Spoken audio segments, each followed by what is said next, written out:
Very good morning to all of you, and now I will be starting up with SMIS, and that is System Analysis and Management Information System। तो हम लोगों ने सभी कुछ खत्म कर लिया है, हम लोग लास्ट यूनिट में हैं और लास्ट यूनिट में मैनेजमेंट इंफॉर्मेशन सिस्टम कर रहे थे हम लोगों ने, और मैनेजमेंट इंफॉर्मेशन सिस्टम में भी काफी कुछ हम लोगों ने किया है। तो I will be sharing you the screen and now I will be starting up with MIS, that is management information system. ये देखिए मैंने आप लोगों को स्क्रीन शेयर कर दिया है और स्क्रीन शेयर में आप लोगों को दिख रहा होगा कि जो हम लोगों ने लास्ट क्लासेस में किया था वो इंफॉर्मेशन वर्सेस डेटा था, MIS का कॉन्सेप्ट था, रोल्स ऑफ MIS था, ये हम लोगों ने कर लिया था। सिस्टम अप्रोच टू MIS जो आज हमें करना है, ठीक है। Let's start. System approach to MIS ये है क्या?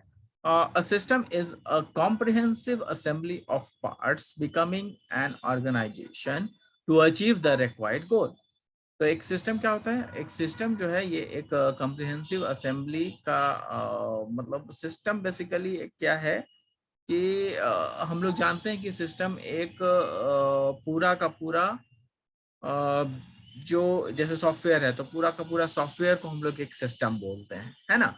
या फिर पूरा प्रोसीजर्स है, सेट ऑफ प्रोसीजर्स है जिसमें कि किसी भी पर्टिकुलर काम को करने का तरीका को डिफाइन किया गया है, तो ये इसको हम लोग सिस्टम कहते हैं। और सिस्टम के बारे में हम लोगों ने फर्स्ट चैप्टर में ही पूरे ढंग से पढ़ लिया था कि क्या होता है सिस्टम, और मैंने आपको सिस्टम बताया था। एजुकेशनल से जैसे कि एजुकेशनल सिस्टम है तो सिस्टम एजुकेशनल सिस्टम में एक प्रोसीजर है, सेट ऑफ प्रोसीजर्स है, एक के नीचे एक के बाद एक लोग उसमें हैं, जिसमें कि एक डिफरेंट ये पूरा कॉम्प्रिहेंसिव असेंबली होता है। कॉम्प्रिहेंसिव असेंबली कहने का मतलब क्या है कि सभी लोगों का एक साथ आपस में मिलना जुड़ना, है ना, उसमें मिलकर के एक टीम गठित करना और उस टीम के जरिए हम काम करना, तो ये जो है कॉम्प्रिहेंसिव असेंबली होता है।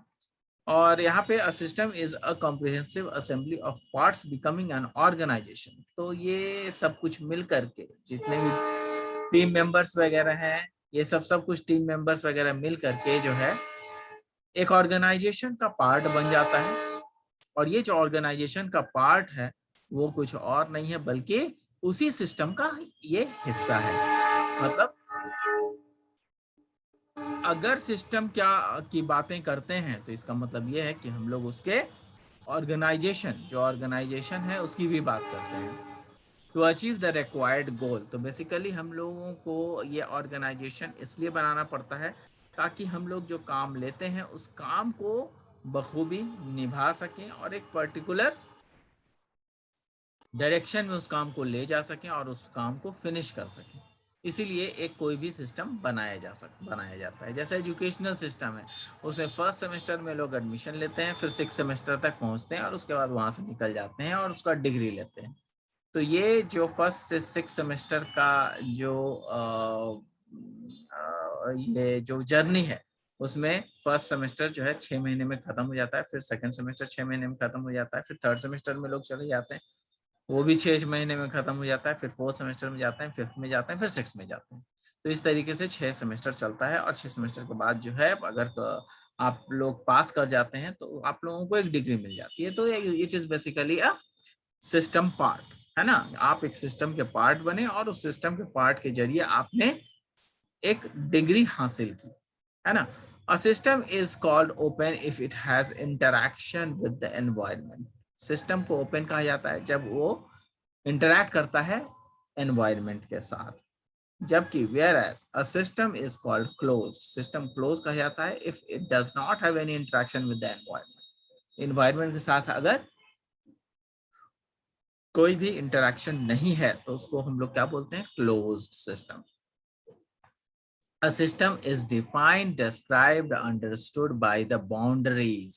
तो कई सारे जो सिस्टम के बाउंड्रीज हैं उसमें जो है सिस्टम काम करता है। सिस्टम अपने काफी कुछ अपने अंदर समेटे हुए है, बहुत कुछ सिस्टम के अंदर जो है प्रोसीजर्स होते हैं, रूल्स होते हैं, उसको हम लोग फॉलो करते हुए सारा काम हमें करना पड़ता है। The system tries to remain in equilibrium. System हमेशा जो है कोई भी सिस्टम बनता है तो वो इक्विलिब्रियम मेंटेन करता है, मतलब न तो सिस्टम में ज्यादा छेड़छाड़ हो सके और सिस्टम सुचारू रूप से चल सके, तो ही आपका सिस्टम इक्विलिब्रियम में रहेगा। And in steady state by taking different actions, तो डिफरेंट जितने भी एक्शंस हैं उसको अगर हम लोग ध्यान में रखते हैं तो ये एक स्टेडी स्टेट होगा जिसमें कि डिफरेंट एक्शंस को लेकर के हम लोग काम करते हैं। तो सिस्टम जो है वो क्या है, वो अपना इक्विलिब्रियम मेंटेन करता है।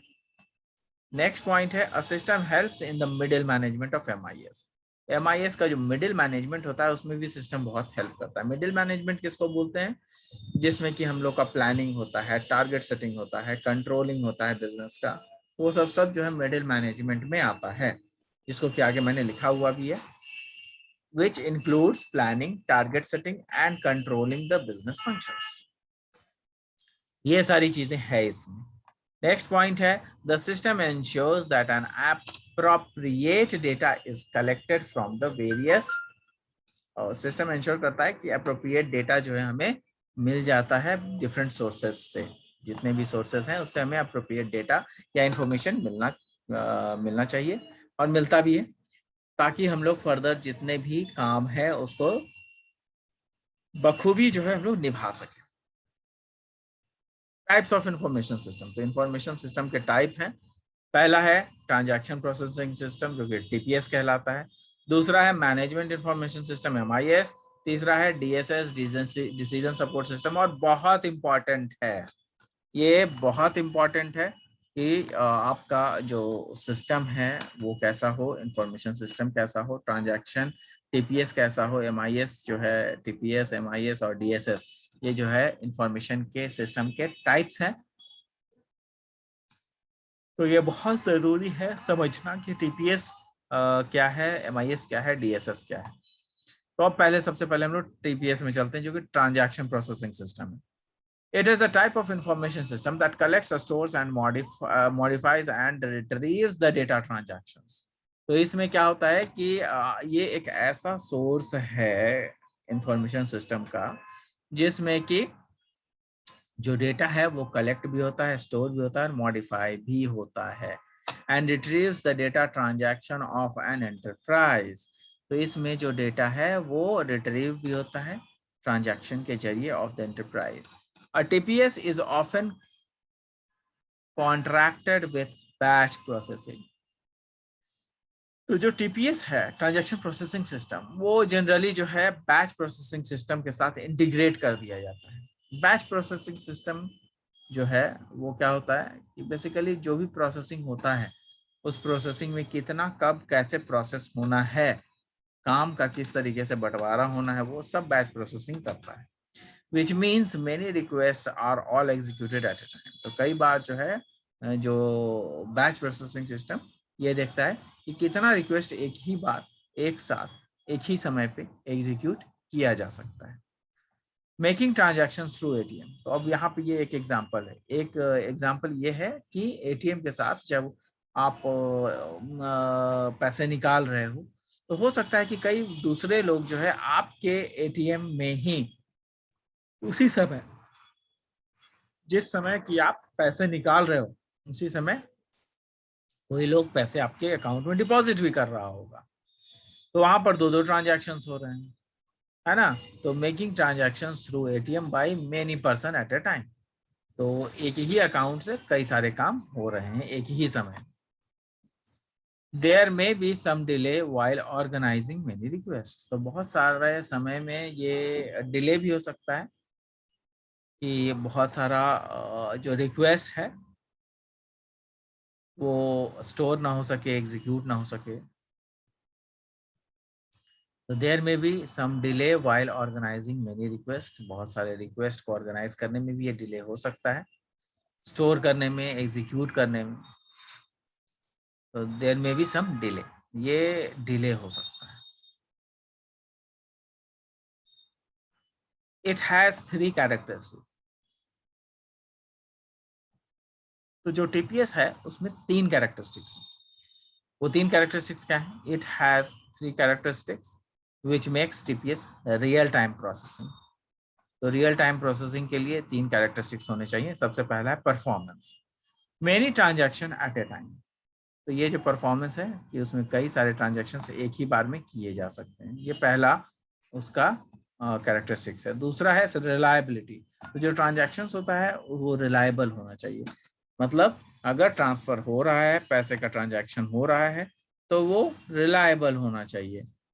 अगर मान लिया कि आप सारे कुछ ट्रांजैक्शन कहलाते हैं, जैसे मान लिया कि आप कोई चीज ऑर्डर भी करते हैं, है ना, कोई ऑर्डरिंग सिस्टम से आप ऑर्डर कर रहे हैं, सामान का ऑर्डर कर रहे हैं, अमेजन पे जा रहे हैं, कोई प्रोडक्ट अच्छा लगा उसका ऑर्डर कर रहे हैं, तो उसमें होता क्या है कि रिलायबल होना चाहिए। पता चला कि आपने एक ऑर्डर सामान किया है और गलती से उसने दो सामान का दो ऑर्डर ले लिया, तीन ऑर्डर ले लिया, है ना, तो ये भी चीजें होती है।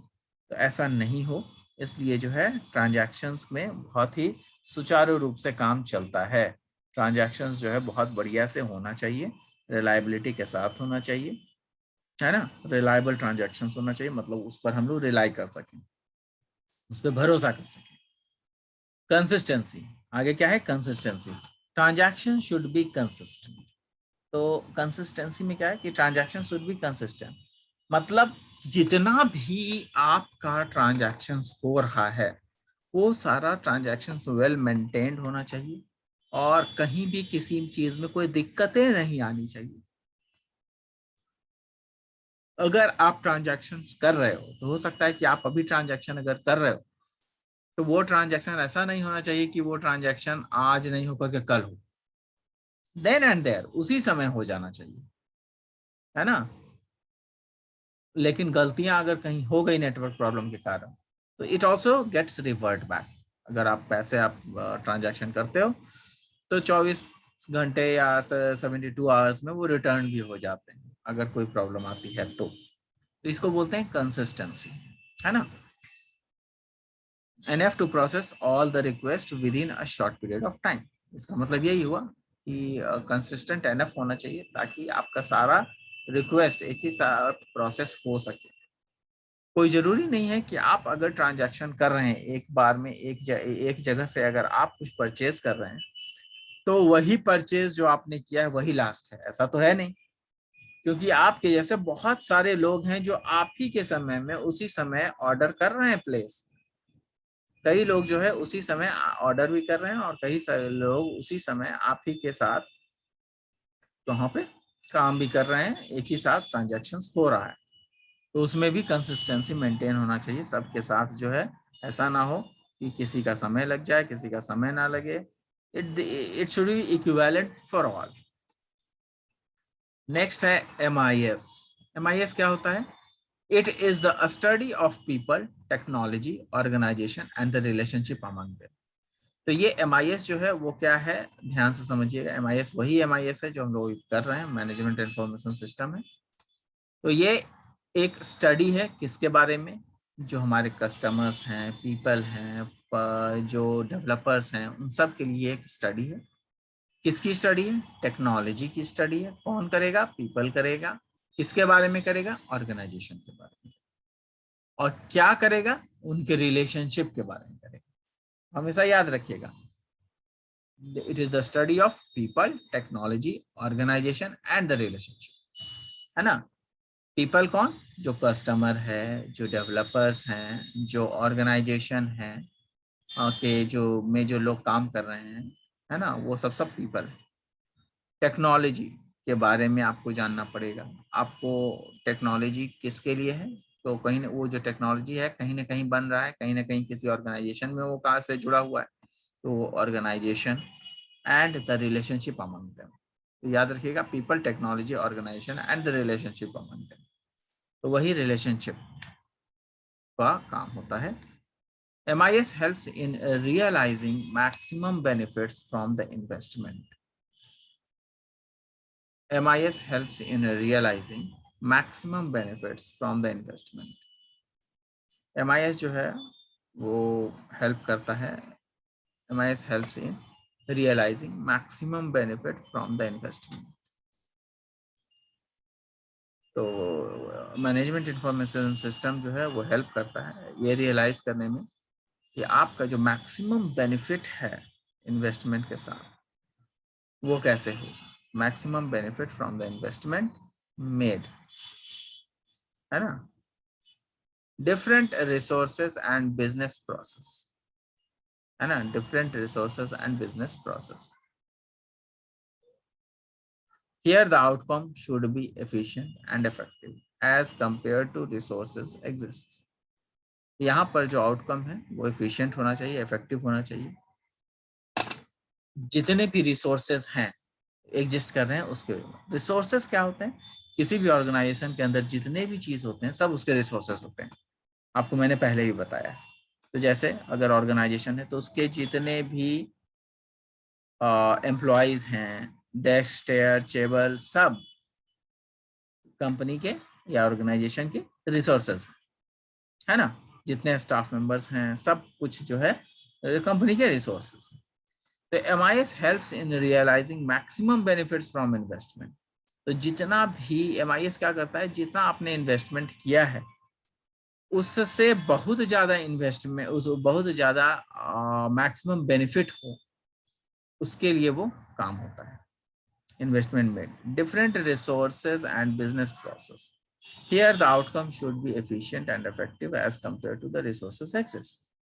यहाँ पर जो आपका आउटकम है वो एफिशिएंट होना चाहिए, इफेक्टिव होना चाहिए as compare to the resources exist. जैसा भी रिसोर्सेज है उसके अनुसार जो है आउटकम आपका सबसे बेहतर होना चाहिए.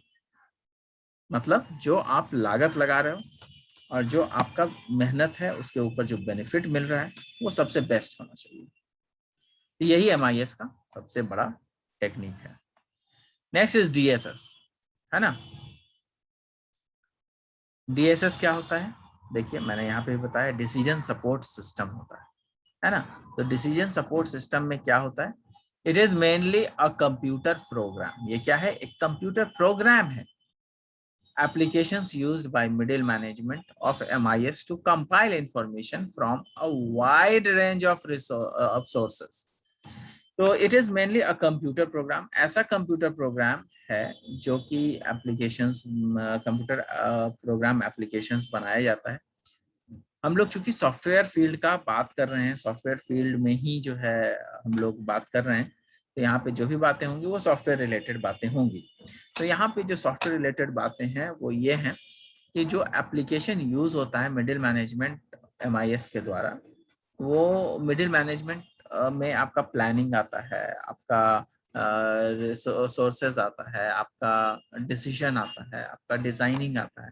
जैसे कि यहाँ पे मैंने आपको बताया था MIS हेल्प्स, है ना. MIS helps in realising maximum benefits. और यहाँ पर देखिए मैंने आपको ये भी बताया था कि वो आखिर जो जिसकी बात हम लोग कर रहे हैं मिडिल मैनेजमेंट की, ये मिडिल मैनेजमेंट क्या होता है वो चीजें मैंने यहाँ पे भी डिस्कस की थी.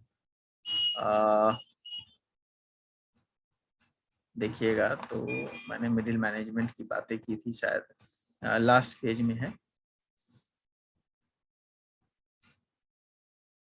मिडिल मैनेजमेंट, ये देखिए middle management which includes planning, target setting and controlling.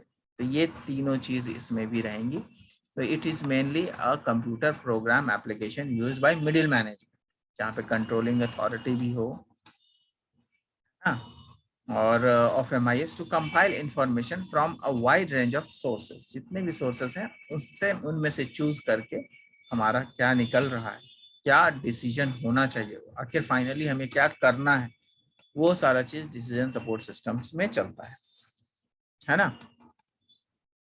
Particular problem, so that, हाँ, किसी पर्टिकुलर प्रॉब्लम को सॉल्व करने के लिए हम लोग ये काम करते हैं. So that user can make his perfect decision, ताकि वो डिसीजन जो है परफेक्ट डिसीजन हो. और क्या क्या क्या सॉफ्टवेयर में जैसे चाहिए तो उनको हम लोग ये बताएंगे कि सॉफ्टवेयर में ये भी हो सकता है, वो भी हो सकता है, ऐसे हो सकता है, वैसे हो सकता है. अब आपका डिसीजन होगा, क्लाइंट का डिसीजन होगा कि आप क्या काम करवाना चाहते हैं. क्यों? क्योंकि क्लाइंट का डिसीजन बहुत जरूरी है, क्योंकि क्लाइंट ही पैसा लगाता है किसी भी पर्टिकुलर सॉफ्टवेयर को बनाने में. Mainly the decisions are taken by top level management executives. तो जितने भी टॉप लेवल मैनेजमेंट एग्जीक्यूटिव्स हैं उसको बनाने में हमारा जो मैनेजमेंट है, मैनेजमेंट एग्जीक्यूटिव्स है, मेनली जो डिसीजन लिया जाता है वो टॉप लेवल मैनेजमेंट के द्वारा लिया जाता है. तो टॉप लेवल मैनेजमेंट में वही आपके मैनेजर्स आ गए, आपके जो कंपनी के जो हायर अथॉरिटीज हैं वो आ गए, वाइस प्रेसिडेंट आ गए, रिस्क मैनेजर्स आ गए, ये लोग जो हैं कंपनी के काफ़ी अच्छे लेवल पे, टॉप लेवल मैनेजमेंट में एग्जीक्यूटिव्स कहलाते हैं। DSS is completely computer based information. तो DSS क्या है? डिसीजन सपोर्ट सिस्टम एक कम्प्लीटली कंप्यूटर बेस्ड इंफॉर्मेशन है जो कि हर तरह का इंफॉर्मेशन सिस्टम के बारे में प्रोवाइड कराता है, विच सपोर्ट्स बिजनेस और ऑर्गेनाइजेशन डिसीजन मेकिंग एक्टिविटीज, जो कि सपोर्ट करता है बिजनेस को और इसके ऑर्गेनाइजेशन को, ताकि हम लोगों का डिसीजन जो है वो एक्टिविटीज में काम आ सके, है ना। It reduces the size and complexity. It reduces the size and complexity. It can have following characteristics. तो डिसीजन DSS का कुछ कैरेक्टरिस्टिक्स है। डिसीजन फोकस्ड होना चाहिए, aimed at top managers and executive decision makers. इस तरीके से डिसीजन सपोर्ट सिस्टम काम करता है कि जो कि आपका जो सॉफ्टवेयर है वो टॉप लेवल मैनेजमेंट को पसंद आ जाए। Emphasis on flexibility, adaptability and quick response. इसमें जो है हम लोग ध्यान देते हैं कि थोड़ा जो आपका सिस्टम बन रहा है वो फ्लेक्सिबल हो, उसमें कुछ चीज़ें ऐड किया जा सके, उसमें डिलीट किया जा सके। अडेप्टेबल हो, मतलब आपके जो एनवायरनमेंट है ना, एनवायरनमेंट में वो अडेप्ट हो सके, उसमें बढ़िया से वो उस एनवायरनमेंट में चल सके। And quick response. Quick response कहने का मतलब जल्दी से हमें रेस्पॉन्स भी मिले। User initiated and control. तो यहाँ पे यूजर इनिशिएटेड एंड कंट्रोल कहने का मतलब ये है कि यूजर जो है आपका इनिशिएट करवाता है और उसको कंट्रोल भी करता है ना। तो यूजर जो है अपने साथ, मतलब अपने सॉफ्टवेयर को खुद से इनिशिएट करवा सकता है, शुरू करवा सकता है, उसको कंट्रोल कर सकता है। ये सारा चीज हम लोग कंट्रोलिंग फैसिलिटीज भी सॉफ्टवेयर के साथ देते हैं DSS में अपने क्लाइंट्स को। Supports for the personal decision making styles of an individual managers. तो कई बार जो है सॉफ्टवेयर जब हम लोग पर काम करते हैं तो अपना हम लोग उसमें डिसीजन दे सकते हैं, पर्सनल डिसीजन उसमें ले सकते हैं कि हमें इस सॉफ्टवेयर को किस तरीके से यूज करना चाहिए। अगर कोई दिक्कत आती है तो वो हमें बताना पड़ेगा, हाँ हमें ये दिक्कत आ रही है। तो बेसिकली आज हम लोगों ने जो खत्म किया है वो क्या क्या है? सिस्टम अप्रोच टू MIS, ठीक है, टाइप्स ऑफ इंफॉर्मेशन सिस्टम, उसमें TPS, MIS और DSS, और DSS के जो कैरेक्टरिस्टिक्स हैं वो भी हमने खत्म किया। तो नेक्स्ट क्लास में जो है हम लोग कैटेगरीज में जाएंगे। अभी कम से कम जो है 2 क्लासेस और लगेंगी, MIS काफ़ी बड़ा है, तो आई होप कि 2 से 3 क्लासेस में ख़त्म कर दूंगा मैं। तो कैटेगरीज ऑफ टेस्टिंग जो है वो उसमें हम लोग अब चलेंगे, क्योंकि इसके बाद जो है MIS में टेस्टिंग भी पढ़ना है, ठीक है। तो I hope I have made myself understand and made you understand everything about the subject. I hope कि आप लोगों को कहीं कोई दिक्कत ना हो। So thank you guys, thanks a lot. We'll meet in the next class.